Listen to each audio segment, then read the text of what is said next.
Hello. सतसाई Bhagat ji, बंदी छोड़ सतगुरु रामपाल जी महाराज की जय हो। भगत जी, मेरी एक शंका समाधान है।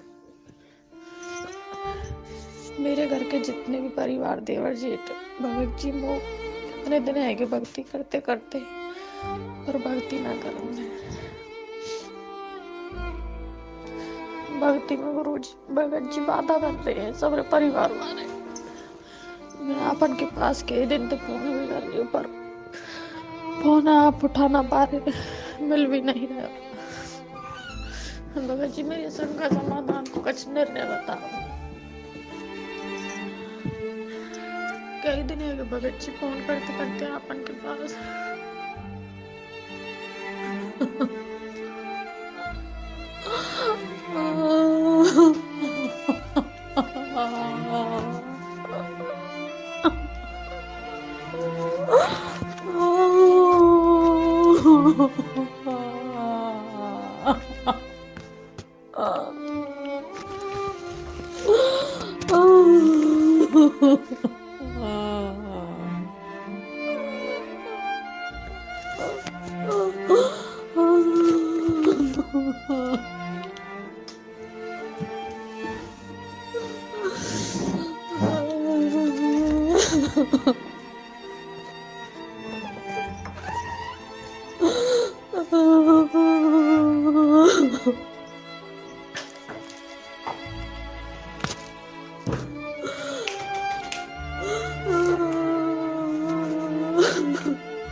भगत जी, मेरी भक्ति में बाधा बन रही। भगत जी, वो कतई भी भक्ति ना करेंगे। किसी न किसी मेरे नाम खंडित करवा देना। मेरे परमात्मा वो भक्ति दान दे माने को मुने कारो जन जानते परमात्मा।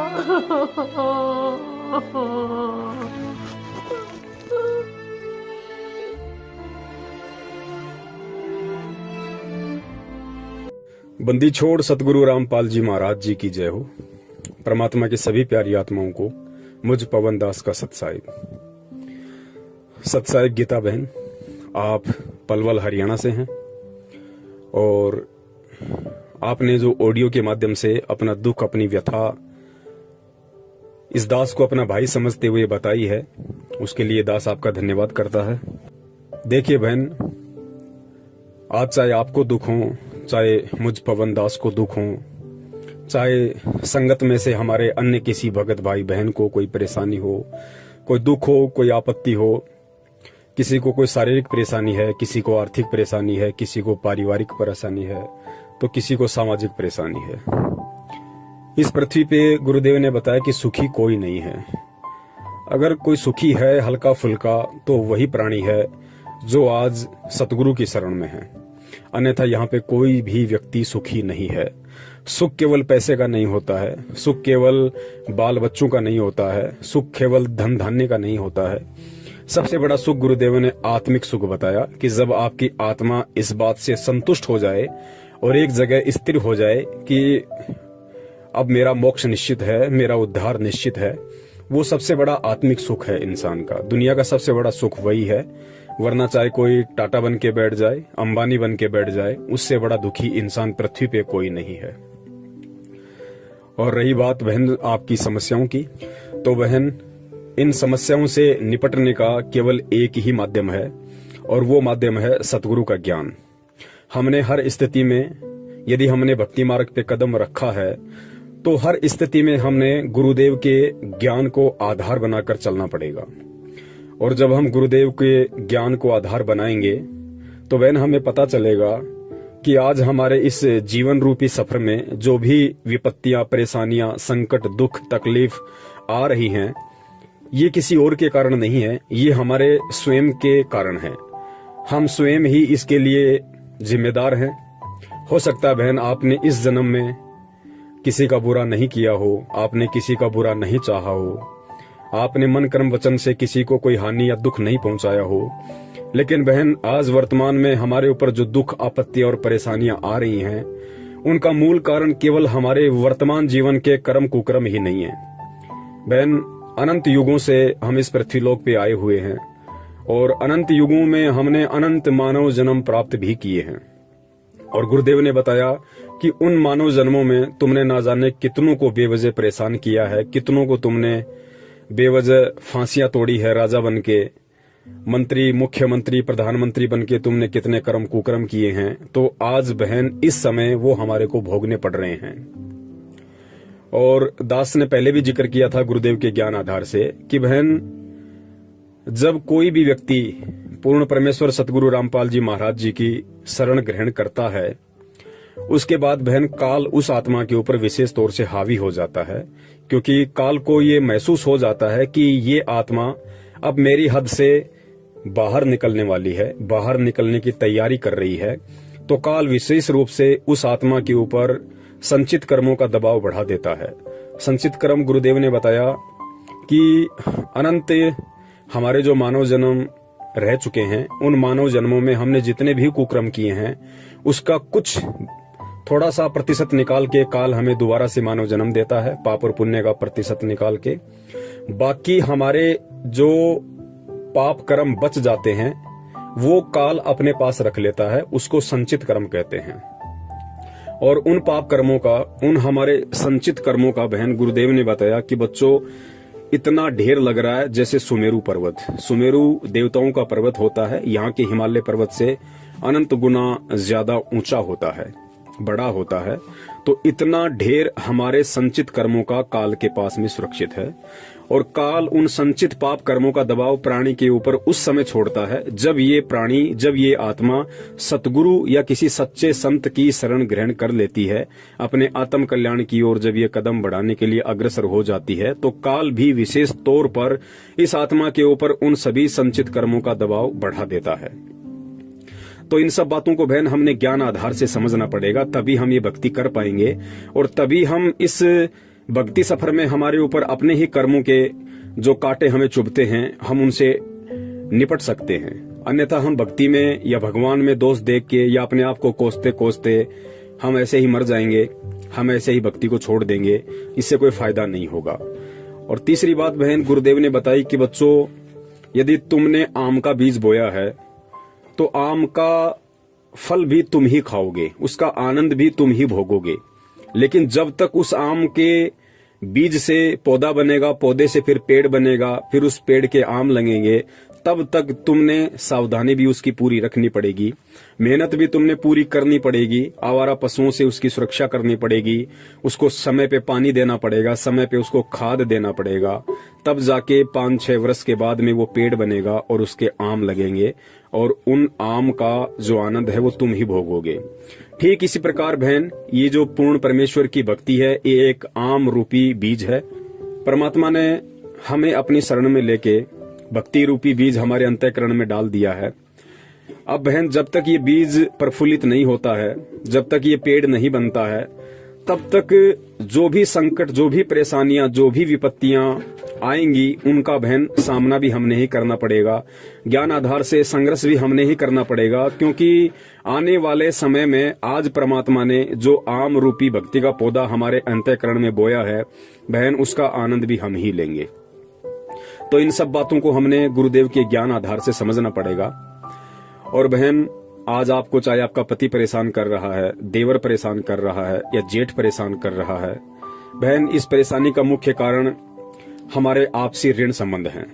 देवर आपको बेवजह परेशान नहीं कर रहा, अन्य कोई व्यक्ति आपको बेवजह दुखी नहीं कर रहा है। जरूर किसी न किसी युग में, किसी न किसी जन्म में इसी तरह से हमने भी उनको परेशान किया है। रीजन कुछ भी हो सकता है। तो परमेश्वर ने बताया कि वही एक लेवा एक देवा दूतम, कोई किसी का पिता नहीं पूतम, ऋण संबंध जुड़ा एक नाता, अंत समय सब 12 बाटा। तो ये हमारे आपसी ऋण संबंध है बहन। और ये ऋण संबंध आप ये समझ लीजिए कि परमात्मा बहुत हल्के से काट रहा है, बहुत हल्के में करके परमात्मा इन दुखों का निवारण कर रहा है। और हल्के में भी यदि हमें परेशानी आ रही है, हल्के में भी यदि हम ये सोच रहे हैं कि बहुत दुख है, तो बहन कहीं न कहीं हमारे अंदर ही कमी है कि हम परमात्मा के ज्ञान को अभी अच्छे से समझ नहीं पाए हैं। वरना गुरुदेव ने तो स्पष्ट खोल के बोल दिया कि बच्चों नाम सहित बेवतन भला जो दर दर मांग भीखा, और क्या हुआ छत्र की छाया चाले यो राजपाट धेली का। गुरुदेव ने यहाँ तक बोल दिया कि इस भक्ति मार्ग में आने के बाद, इस परमात्मा की शरण ग्रहण करने के बाद और इस नाम को सुरक्षित रखने के लिए, इस भक्ति पे लगे रहने के लिए, यदि तुमने हाथ में कटोरा लेकर दर दर जाकर भीख भी मांगनी पड़ जाए तो भी शुक्र मनाना कि हमारी भक्ति सुरक्षित है। और चौथी बात बहन, लगभग 1 वर्ष पहले आपने मुझ दास से संपर्क किया था हमारे वीडियो देखकर। आपको सच्चाई समझ में आई क्योंकि आप 2008 से जुड़ी हुई है, काफी समय से आप परमात्मा की संगति कर रही हैं। आपको हमारे वीडियो देखकर सच्चाई लगी तो आपने हमारे से संपर्क किया, और संपर्क करने के बाद में काफी आपके अंदर दृढ़ता आई थी, क्योंकि जो सच होता है वो इंसान को मजबूती देता है, इंसान को भक्ति मार्ग पे दृढ़ता देता है। लगभग 3-4 महीने तक आप जी दृढ़ता से भक्ति कर रही थी। काफी लोगों के आपके पास में फोन आ रहे थे। हरियाणा के स्टेट कोऑर्डिनेटर अमन का भी आपके पास फोन आया, संजीव हुड्डा का भी आपके पास फोन आया, आपको धमकाने की उन्होंने कोशिश की, लेकिन आपने ज्ञान आधार से उनका मुकाबला किया और आपने दास को उनकी कॉल रिकॉर्डिंग भेजी। लेकिन बहन अब ऐसा क्या हो गया कि आप अपने ही परिवार वालों से संघर्ष नहीं कर पा रही, जबकि आपने उन बड़े बड़े गुंडों का सामना किया। बहन इसका कारण यह है कि उसके बाद में फिर से आप विचलित हो गई। सच्चाई पूरी समझने के बाद भी आप अपने कोऑर्डिनेटर के दबाव में आई, अपने नामदान केंद्र वालों के दबाव में आई, और आपको जब परमात्मा ने अच्छे से समझवा दिया था कि बहन नाम कभी भी खंड नहीं होता है, नाम परमात्मा का अखंड है। हम रोज नित्य नियम पढ़ते हैं, फिर उसमें आगे जो मंत्र आते हैं हम वो पढ़ते हैं, जिसमें एक जगह आता है कि अचल अभंगी मंत्र। अचल अभंगी का मतलब होता है जो कभी भंग ना हो, जो कभी खंड ना हो। और परमेश्वर की वाणी है कि साहिब का नाम अखंड है और सकल सब खंड। ये सारी सच्चाई आपको पता होने के बाद भी बहन आप फिर से अपने नामदान संचालक के दबाव में आई और आपने अपना नाम शुद्ध करवाया कि मैं अब सत्सेवकों के संपर्क में दोबारा नहीं आऊंगी और मैं अपना नाम शुद्ध करवा के भक्ति करूंगी। उसके बाद से बहन आपके अंदर ऐसा क्या हुआ कि आज आप अपने परिवार वालों का भी सामना नहीं कर पा रही। रीजन ये है कि परमेश्वर की वाणी है कि जानबूझ सांची तज करे झूठे से ने, जाकी संगति है प्रभु सौपन में भी ना दे। बहन पूरी सच्चाई से परिचित होने के बाद भी आपने सत्य का साथ छोड़ा, आपने सत्सेवकों की संगति छोड़ी, तो बहन काल का फिर से आपके ऊपर दबाव बढ़ा, क्योंकि परमात्मा ने अपना पंजा आपके ऊपर से हटाया। और परमात्मा ने अपना पंजा हटाया तो फिर काल के संचित पाप कर्मों का दबाव फिर से आपके ऊपर बढ़ने लगा। वरना वो ऑडियो आज भी दास के पास आपकी सुरक्षित है कि कितनी सूरवीरता के साथ आपने हरियाणा के स्टेट कोऑर्डिनेटर को जवाब दिया और आपने उत्तर प्रदेश के स्टेट कोऑर्डिनेटर संजीव हुड्डा को जवाब दिया, और आज आप रो रही हैं केवल अपने ही परिवार वालों के दबाव के कारण। बहन परमात्मा 2 स्थिति में अपने भगत की रक्षा करता है। पहली स्थिति तो वो है जो भगत बेचारा नादान होता है, भोला होता है, सच्चाई से परिचित नहीं होता है, तो परमेश्वर उसके विषय में कहते हैं कि शरण पड़े को गुरु संभाले, जान के बालक भोला रे, कहे कबीर तुम चरण चित राखो, ज्यों सुई में डोरा रे। जो अनजान भगत होता है, नादान भगत होता है, भोला होता है, उसको परमात्मा हर संकट से, हर विपत्ति से उसको बचाता है, क्योंकि वो अभी पूरी तरह सत्य से परिचित नहीं है। और दूसरी स्थिति में परमात्मा उस भगत की रक्षा करता है जो भगत परमात्मा के सत्संगों को आधार बनाकर, ज्ञान को अपने अंतःकरण में उतार कर, जो बिल्कुल दृढ़ हो जाता है कि चाहे दुनिया की कितनी बड़ी से बड़ी विपत्ति क्यों ना आ जाए, चाहे घर वाले मुझे घर से क्यों ना निकाल दें, चाहे देश का राजा मुझे देश निकाला क्यों ना देते, लेकिन ये परमात्मा की भक्ति में नहीं त्याग सकता। जैसे मंसूर का परमात्मा ने उदाहरण दिया। राजा के आदेश से धर्म गुरुओं ने मंसूर जी को खंबे से बांधकर उनके दोनों हाथ काट दिए, उनकी गर्दन काट दी। फिर भी मंसूर जी अनल हक ही करते रहे, जो मंत्र उनको परमात्मा ने समस्त वेद ऋषि के रूप में आके दिया था। तो जब भगत परमात्मा के ज्ञान से परिचित होकर इतना दृढ़ हो जाता है भक्ति मार्ग पे कि मुझे दुनिया की कोई बड़ी से बड़ी विपत्ति विचलित नहीं कर सकती, क्योंकि सतगुरु का पंजा मेरे शीश पे है, उसके बाद परमात्मा साईं की तरह उस भगत के साथ में रहता है और उस भगत को परमात्मा हर विपरीत परिस्थिति से, हर दुख से, हर संकट से उबार लेता है। लेकिन बहन सच्चाई का पता लगने के बाद फिर आपने अपनी कमजोरी दिखाई और उसी का ये परिणाम है कि आज आप अपने भी परिवार वालों का सामना नहीं कर पा रही। कोई बात नहीं बहन, आप सच्चाई का साथ दें या ना दें इससे कोई फर्क नहीं पड़ता है हमारे ऊपर। सच तो सच रहेगा। परमात्मा के बच्चे लगे हुए हैं। दास कल तक अकेला था, आज परमात्मा के हजारों की संख्या में सत्सेवक और सत्सेविका हो चुकी हैं। परमेश्वर का जो सत्य ज्ञान प्रचार है वो दिन दोगुना रात चौगुना रफ्तार से बढ़ रहा है।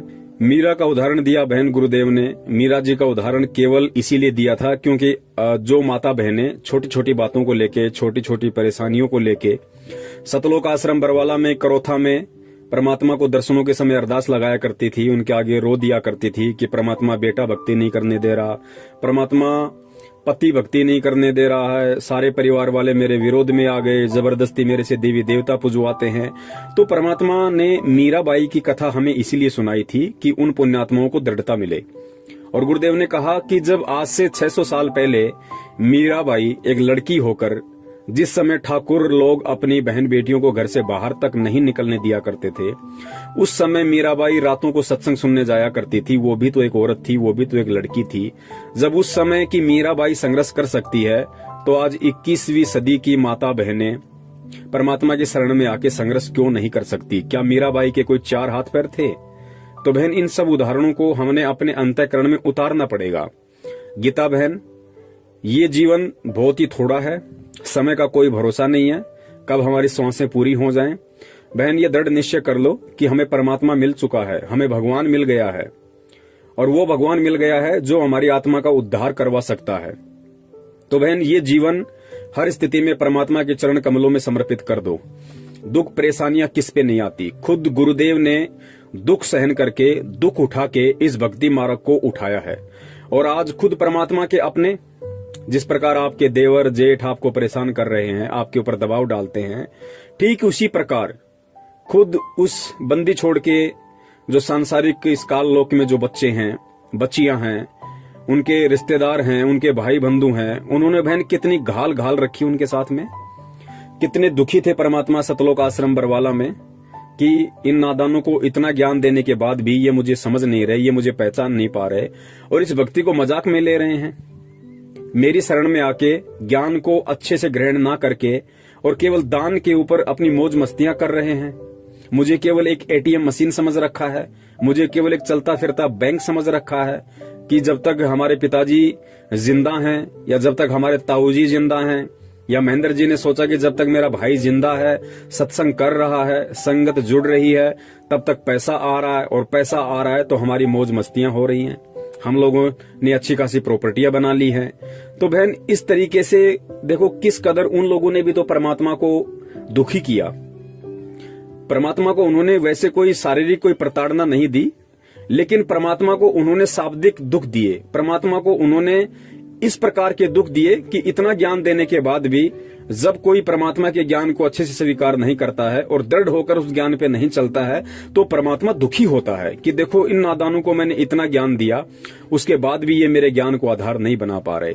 जिस प्रकार एक बाप अपने बच्चे को 18-20 साल तक उसको पढ़ाता है, उसकी परवरिश करता है, उसकी हर इच्छाओं की पूर्ति करता है, उसके बाद भी वो बच्चा अपने गलत दोस्तों की संगति में पड़ के शराब पीने लग जाता है या अन्य कोई कुकर्म करने लग जाता है, माता बहनों पे गलत कुदृष्टि डालने लग जाता है, और जब पिता के सामने वो बातें आती हैं तो वो पिता कितना दुखी होता है। ठीक यही स्थिति भक्ति मार्ग में सतगुरु रामपाल जी महाराज जी की थी कि इतना ज्ञान देने के बाद में, आत्म कल्याण का मार्ग अपनाने के बाद भी इन जीवात्माओं को अभी तक इतना भी समझ में नहीं आया कि मैं यहाँ पे क्यों आया हूँ और मैं कौन हूँ। तो परमात्मा दुखी होता है बहन, और आज 90% संगत उस परमात्मा को दुखी कर रही है, उस परमात्मा को परेशान कर रही है। सतलोक आश्रम मैनेजमेंट हरियाणा के पीछे अंधी होकर लगकर, उनके मनवश आदेशों की पालना करके, घटिया राजनीति करके, आरक्षण बाजियां करके। तो बहन हमने हर स्थिति में परमात्मा के ज्ञान को आधार बनाना पड़ेगा। और परमात्मा ने जो कथाएं हमारे को मंसूर जी, मीराबाई की सुनाई है बहन, वो मनोरंजन के लिए नहीं सुनाई थी। आज आपके ऊपर जो दुख आ रहे हैं, आपत्ति आ रही है, या कल को मेरे ऊपर आएंगे या आ चुके हैं या किसी और पे आएंगे, उस समय उन लोगों ने परमात्मा के उन सत्संगों को आधार बनाना पड़ेगा, उन कथाओं को अपने अंतःकरण में उतारना पड़ेगा। खाली सुनने से बात नहीं बनेगी कि जब मीराबाई संघर्ष करती तो हम क्यों नहीं कर सकते। और जब भगत संघर्ष करने के लिए तैयार हो जाता है तो बहन फिर परमात्मा पीठ पीछे खड़ा है।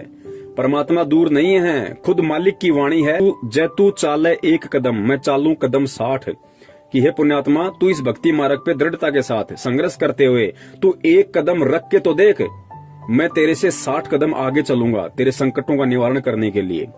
जैतू चाले एक कदम मैं चालू कदम 60 और जैतू हो जा काठ का मैं हो जाऊं लोहे की लाठ। काठ होती है लकड़ी और लोहे की लाठ होती है लोहा। परमात्मा कहते हैं यदि तू लकड़ी के जितना भी मजबूत हो जाएगा तो मैं लोहे की तरह मजबूत होकर तेरे पीछे खड़ा रहूंगा। तो बहन संघर्ष आपने स्वयं करना पड़ेगा और परमात्मा के ज्ञान को आधार बना के करना पड़ेगा। और इसके अलावा बहन जरूरी नहीं कि आप अपने घर पे मोबाइल में जोर जोर से चला के आरती करो या आप लोग बोल बोल के मंत्र करो जिससे आपके परिवार वालों को दिक्कत हो, परेशानी हो। जरूरी नहीं कि आप अपने घर में दीपक जलाओ, ज्योति जलाओ यदि आपके परिवार वालों को उससे परेशानी है तो। बहन ये परमात्मा की जो भक्ति है ये बहुत ही सहज है और इस भक्ति मार्ग में परमात्मा सबसे पहले भाव देखता है, भाव के बाद में परमात्मा बाहर की क्रिया देखता है। यदि आपके ऊपर ऐसी कोई विशेष विपत्तियां हैं, ऐसी विशेष परिस्थितियां यदि आपके साथ में है कि जब आप आरती करती हो, मंत्र करती हो, सत्संग सुनती हो घर में तो आपके परिवार वालों को आपत्ति है, ऑब्जेक्शन है, तो बहन परमात्मा ने बताया कि आप ऊंची आवाज में सत्संग मत सुनिए, आप ऊंची आवाज में मंत्र मत कीजिए, आप ऊंची आवाज में सत्संग मत सुनिए। आपको सत्संग सुनने हैं, आप रात को सोती हो, रात को तो परिवार वाले परेशान नहीं करेंगे, आप अपने कान में मोबाइल के माध्यम से लीड लगाकर आधी घंटा परमात्मा का सत्संग सुन लो, 1 घंटा परमात्मा का सत्संग सुन लो। परिवार का कोई सदस्य नहीं है उस समय आप अपने मोबाइल में सत्संग सुन सकती हैं। मंत्र जाप कोई जरूरी नहीं कि हम इसको बैठ के करें या लोगों को सुना के करें। मंत्र जाप हम मन ही मन में कर सकते हैं, किसी को मालूम भी नहीं पड़ेगा कि ये मंत्र कर रही है या किसी और का चिंतन कर रही है। तो बहन ये बहुत सारी विधियां हैं। रही बात आरती की, तो बहन जी आरती भी हम किसी भी प्रकार से हम कर सकते हैं। हम उठते बैठते खाते पीते कैसे भी रात को सोते हुए यदि ऐसी समस्या है तो हम कैसे भी परमात्मा की आरती कर सकते हैं। इसमें कोई एक जगह कोई पद्मासन लगा के बैठने की आवश्यकता नहीं है। यदि आपके घर वालों को आपके दीपक लगाने से, परमात्मा की ज्योतबत्ती लगाने से आपत्ति है तो बहन जी मत लगाइए। आप अपने अंतःकरण में परमात्मा का दीपक जलाइए, परमात्मा की ज्योति जलाइए। और अंतःकरण में परमात्मा का दीपक और ज्योति जलाने का मतलब है कि हम परमात्मा की शरण में बने रहें, हम परमात्मा को अपना परमेश्वर मानते रहें, हम उनको अपना पति परमेश्वर के रूप में स्वीकार किए रहें। यही सबसे बड़ी ज्योति अपने हृदय में उस परमात्मा के प्रति है। तो ये बहुत सहज भक्ति मार्ग है, किसी को मालूम ही नहीं पड़ेगा कि आप भक्ति कर रही हो या नहीं कर रही हो। इसके अलावा यदि आपको देवी देवताओं की पूजा पाठ के लिए या अन्य किसी धार्मिक अनुष्ठान वगैरह में शामिल होने के लिए दबाव डालते हैं तो बहन फिर ये आपके अपने व्यक्तिगत विचार होंगे, ये आपके अपने ज्ञान आधार को समझ के आप कितना संघर्ष कर पाओगी, कितना नहीं कर पाओगी, ये उसके ऊपर डिपेंड करता है, निर्भर करता है। मजबूरी में चाहे आपको कोई जहर पिला दे बहन, उसका दोष आपके ऊपर नहीं है। यदि आपकी इच्छा बिल्कुल भी किसी धार्मिक अनुष्ठान में शामिल होने की नहीं है, यदि आपकी इच्छा बिल्कुल भी किसी देवी देवताओं को प्रणाम या धोख लगाने की नहीं है और जबरदस्ती यदि आपसे ऐसा कोई करवाता है तो बहन वो दोष आपको फिर नहीं है, क्योंकि आपके अंदर वो इच्छा नहीं है। और परमात्मा अंतर्यामी है, परमात्मा हर स्थिति से वाकिफ है, वो जान रहा है, पहचान रहा है कि मेरे बच्चे के हृदय में क्या है। और बाहर लोग दिखावे के लिए या ज्ञान को आधार ना बना पाने के कारण, लोगों का दबाव ना सहन करने के चलते ये जो इन क्रियाओं को कर रही है तो ये बाहरी मन से कर रही है या फिर इसके अंदर इन क्रियाओं को करने की कोई जिज्ञासा है। ये सारी बातें परमात्मा जानता है। तो ऐसी स्थिति में बहन दोष हमें नहीं लगता, दोष फिर उन व्यक्तियों को लगता है जो व्यक्ति उन क्रियाओं को करवाने के लिए हमारे ऊपर दबाव डाल रहे हैं। तो बहन आराम से भक्ति आप कर सकती हो, ऐसी कोई बात नहीं है। चाहे आपका जेठ आपको परेशान करे, आपका देवर परेशान करे, आपका पति परेशान करे, आप हर स्थिति में परमात्मा की भक्ति को कर सकती हैं। जरूरी नहीं है कि हम उनके सामने भक्ति करें, हम भक्ति का दिखावा करें। हम अपने मनी मन में भक्ति कर सकते हैं। हम बहुत ही आसानी से इस भक्ति को कर सकते हैं जो विधियां परमात्मा ने हमें बताई है। और बहन संघर्ष तो हमें करना पड़ेगा। बहन अगर इस जीवन में कर गए तो बहुत अच्छी बात है, वरना बहन सतलोक जाने का रास्ता केवल यही है। यही कलयुग की बिचली पीढ़ी, यही पूर्ण परमेश्वर सतगुरु रामपाल जी महाराज जी के रूप में, यही मंत्र। और जब हम कभी परमात्मा की इस भक्ति में आएंगे तो बहन फिर हमें इन्हीं संघर्षों से गुजरना पड़ेगा। हमें इन्हीं परेशानियों से, हमें इन्हीं सारी बातों से हमें गुजरना पड़ेगा बहन। आज मान लीजिए आप इस भक्ति को छोड़ देती हैं, त्याग देती हैं, जहां तक आपने भक्ति करी है वहां तक का आपको प्रतिफल परमात्मा देगा। आपको वो सारे सुख परमात्मा देगा अन्य किसी जन्म में। और जब आपके वो सारे सुख इस भक्ति के कारण समाप्त हो लेंगे, आपके सारे पुण्य समाप्त हो लेंगे, फिर आपको इसी स्थिति में आना पड़ेगा। ऐसी ही पारिवारिक स्थिति से आपको गुजरना पड़ेगा जिस स्थिति से आप आज गुजर रही हैं। तो आप ये सोच लीजिए बहन कि अनंत युगों में हमें परमात्मा मिले, और ये सत्य भी है। अनंत युगों में अनंत बार हमें यही सतगुरु मिला संत रामपाल जी महाराज जी के स्वरूप में। इसी कलयुग की पिछली पीढ़ियों में हमारा जन्म हुआ, हमने वो समय गवाया। तो बहन आप सोच लीजिए कि जो गलतियां मैंने पिछले युगों में कर दी, जो गलतियां मैंने पिछले जन्मों में कर दी, वो गलतियां आज मैं नहीं करूंगी। चाहे मेरे ऊपर परिवार का दबाव पड़े, चाहे समाज का दबाव पड़े, चाहे मेरे पति का दबाव पड़े, हर स्थिति में मैं अपने दिल से अपने परमात्मा को बाहर निकलने नहीं दूंगी। बाकी बाहरी क्रिया चाहे कुछ भी हो, परमात्मा अंदर के भाव देखता है। तो बहन इस प्रकार से आपको थोड़ा सा भक्ति मार्ग पे दृढ़ होकर चलना पड़ेगा। और आप कह रही हैं कि हे गुरुदेव आप जल्दी आओ, अपने बच्चों को संभालो। बहन ऐसा नहीं होता है इस भक्ति में। कल को जब गुरुजी आ जाएंगे और तो फिर क्या आपका देवर आपको परेशान नहीं करेगा? फिर क्या आपको अन्य किसी प्रकार की आपत्तियां नहीं आएंगी? गुरुजी तो 2014 में बहन जेल में गए हैं, उससे पहले भी तो परमात्मा यहीं थे, बाहर थे, सत्संग कर रहे थे, सब कुछ कर रहे थे। परेशानियां तो उस समय भी भगत भाई बहनों को आ रही थी। बहन जी इन परेशानियों से परमात्मा के ज्ञान को आधार बना के और परमात्मा को अपने निकट समझ के कि बंदी छोड़ मेरी पीठ के पीछे खड़ा हुआ है, परमात्मा सब कुछ देख रहा है, लेकिन ये दुख मेरे ही कर्मों के हैं, ये दुख मेरे ही उन संचित पाप कर्मों के दबाव के हैं, तो ये भोगने भी मुझे ही पड़ेंगे। सतगुरु की शरण में मुझे इतना फायदा है कि परमात्मा मुझे भक्ति से विचलित नहीं होने दे रहा, परमात्मा मुझे भक्ति से दूर नहीं होने दे रहा। और ये संचित कर्म तो इतने प्रबल थे कि ना मैं भक्ति कर सकती थी, ना मैं इस जीवन में अच्छी तरीके से अपना गुजर बसर कर सकती थी। लेकिन परमात्मा की शरण में आने के बाद कम से कम मुझे इतना तो बेनिफिट हो गया कि परमात्मा मेरे उन संचित कर्मों को हल्का किए दे रहा है, जिस कारण से आज मैं थोड़ी बहुत परमात्मा की भक्ति पर लगी हुई हूँ, परमात्मा में मेरी आस्था बनी हुई है। तो इन सभी चीजों को हमने गुरुदेव के ज्ञान को आधार बना के बहन सोचना पड़ेगा, समझना पड़ेगा। और ये ज्यादा लंबा जीवन नहीं है बहन, 40 साल के आसपास हमारी उम्र हो चुकी है। हो सकता है हम 20 साल जिए, 25 साल जिए, ज्यादा की हमें उम्मीद भी नहीं करनी। और बहन जब हम इतना जीवन जी चुके हैं, संघर्ष तो आज से पहले भी हमने किए हैं, दुख आपत्तियां तो आज से पहले भी आई हैं, भले वो किसी और तरह की आई हो। तो बहन ये 15-20 साल का जीवन है, आंख बंद करके हम परमात्मा के चरणों में अपने आप को समर्पित कर दें कि परमात्मा देखा जाएगा, जो होगा सो होगा। आज अगर जेठ और देवर के दबाव में आके आपकी भक्ति को छोड़ती हूं, तो परमात्मा कल को पता नहीं है काल कैसे कैसे देवर और जेठ बैठा देगा, जो मुझे आपका नाम तक सुनना भी मतलब नसीब नहीं होगा। तो संघर्ष कर लो बहन, और संघर्ष परमात्मा के ज्ञान से होगा, परमात्मा से प्रार्थना करते रहने से होगा। आप जी बंदी छोड़ से प्रार्थना करते रहिए कि हे परमपिता परमेश्वर, मेरा जीवन आप जी के चरण कमलों में समर्पित है। परमात्मा चाहे आप इस दासी को सुख में रखो चाहे दुखों में रखो परमात्मा, लेकिन इतनी दया बनाए रखना कि मुझे अपने चरण कमलों से दूर ना करना। फिर परमात्मा बहन संभाल लेता है।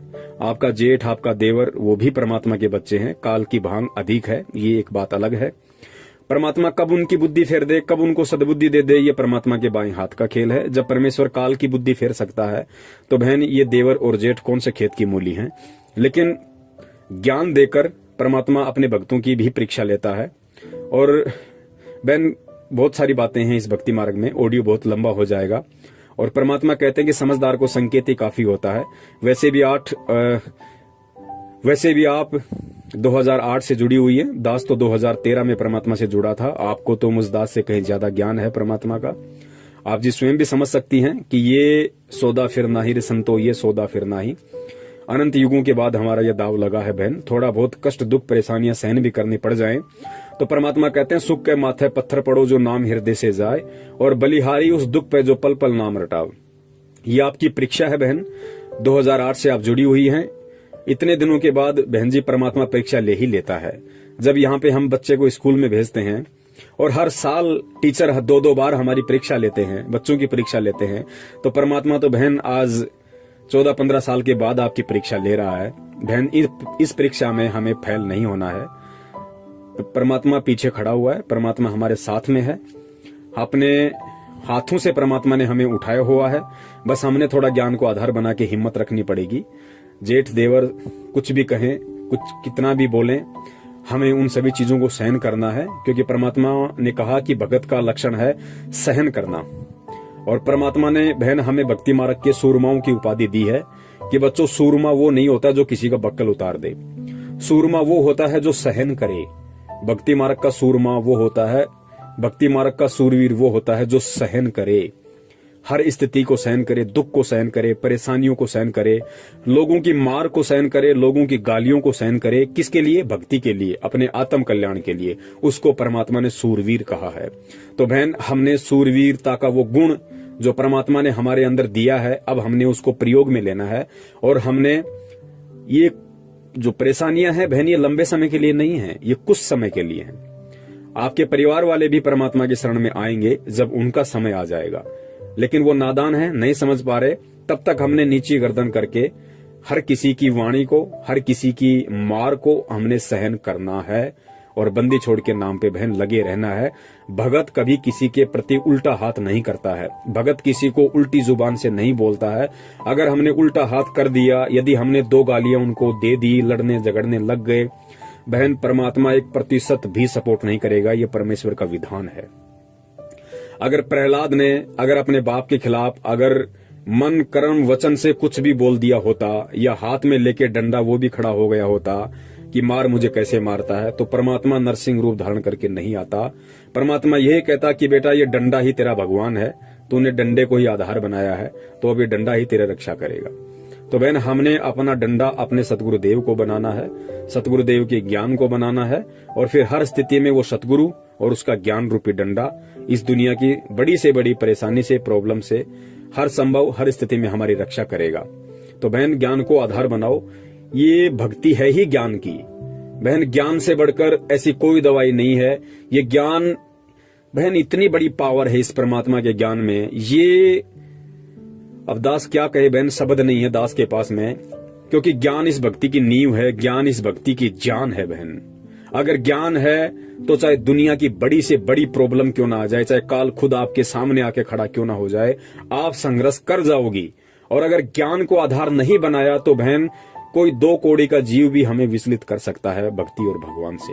तो बहन, हर स्थिति में ज्ञान को आधार बनाओ, हर स्थिति में परमात्मा से प्रार्थना करती रहो, और हर स्थिति में चाहे कैसा भी दुख हो, कैसा भी संकट हो, अपने मन ही मन में, अपने अंतःकरण में परमात्मा को बसाए रखो। जो सूक्ष्म विधि हमें परमात्मा ने बताई है, हमें आंतरिक क्रियाओं से भक्ति को करते रहना है। अगर हम परिवार के दबाव के चलते बाहरी क्रियाओं से, जैसे ज्योत बत्ती लगा के, जोर जोर से सत्संग सुन के, इस तरीके से यदि हम भक्ति नहीं कर पाते हैं, तो हम आंतरिक विधि से भक्ति करें। अपने मन मंदिर में परमात्मा की ज्योत जलाएं, अपने मन ही मन में परमात्मा का ध्यान करें, परमात्मा का नाम सुमरण करें, और कानों में लीड लगा के या जैसे भी आपको धीमी आवाज करके समय मिले, जब भी परमात्मा के सत्संग वगैरह हम सुनते रहें। बहन, निश्चित तौर से आप मान लेना, परमात्मा हमारे साथ में है, परमात्मा हमारे से दूर नहीं है।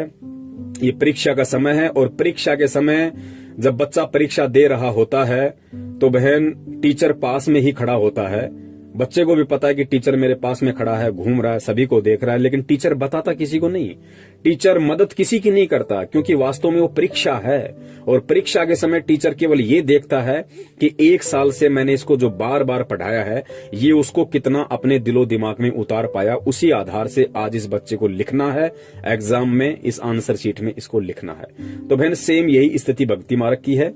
इतने दिनों से परमात्मा ने हमारे ऊपर जो अनमोल तत्व ज्ञान की बरसात की है, आज उसकी परीक्षा है। परमात्मा जरूर हमारे इर्द गिर्द है, हमारे आस पास में है, शब्द रूप में है, सब कुछ देख रहा है, टूटने नहीं देगा, बिखरने नहीं देगा, लेकिन हिम्मत हमने ज्ञान को आधार बना के रखनी पड़ेगी। सत साहिब, बंदी छोड़ सतगुरु रामपाल जी महाराज की जय हो।